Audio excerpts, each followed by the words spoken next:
नीलम Bhojpuri channel के subscribe करे खातिर लाल बटन पर उंगली दबाई और घंटी के चिन्ह पर क्लिक करके नया नया भोजपुरी गीत के आनंद उठाई।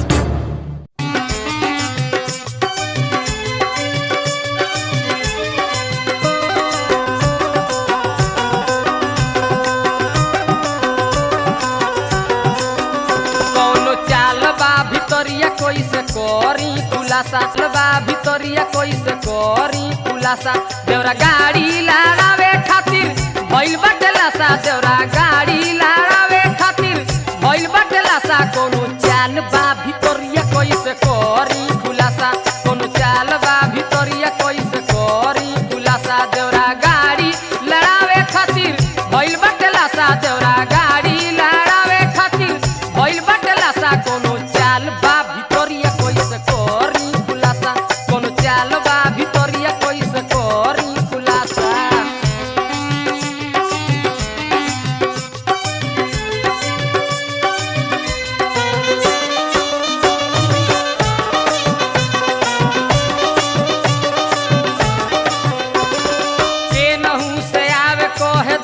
भौजी खाई तू तो लजाते नइखे केतना हम लजाई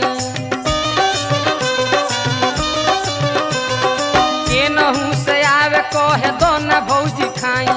तू तो लजाते नइखे केतना हम लजाई नतिया फेंकले बापा सही तो करेला तमाशा नतिया फेंकले बापा सब तो करेला तमाशा देवरा गाड़ी लड़ावे खातिर भइल बाटे लासा देवरा गाड़ी लड़ावे खातिर भइल बाटे लासा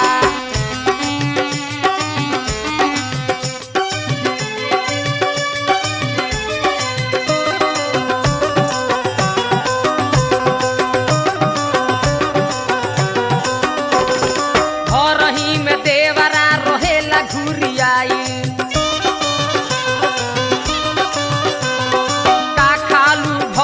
मिठाई बसियाई घरही में देवरा रहेला घुरियाई का खालू भौजी मिठाई बसियाई कह तह के लिया दी हम ताजा बतासा कह तह के लिया दी हम ताजा बतासा कोनो चाल बा भितरिया कैसे करी खुलासा कोनो चाल बा भितरिया कैसे करी खुलासा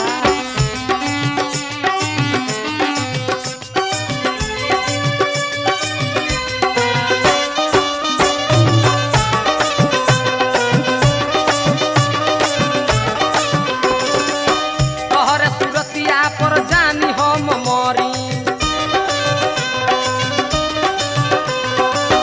तनिया से दे दो भौजी जाएब हम तोरी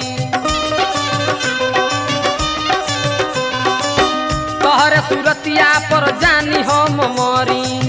तनिया से दे दो भौजी जाएब हम तोरी काहे हमरा के तू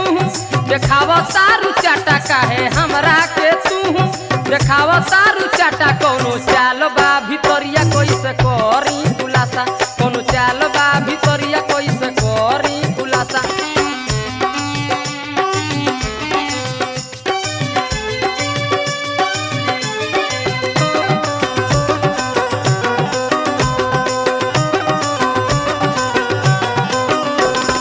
हृदया कुमार से करेलू बहाना मिसिरा दिनेश पर भइलू दीवाना हृदया कुमार से करेलू बहाना मिसिरा राजेश पर भइलू दीवाना रसिया राधे श्याम के बोलेलू बोलो कौन भाषा रसिया राधे श्याम से बोलेलू बोलो कौन भाषा कोनो चाल बा भितरिया कैसे करी खुलासा कोनो चाल बा भितरिया कैसे करी खुलासा देवरा गाड़ी लड़ावे खातिर भइल बाटे लासा देवरा गाड़ी लड़ावे खातिर भइल बाटे लासा कोनो चाल बा भितरिया कैसे करी खुलासा कोनो चाल बा भितर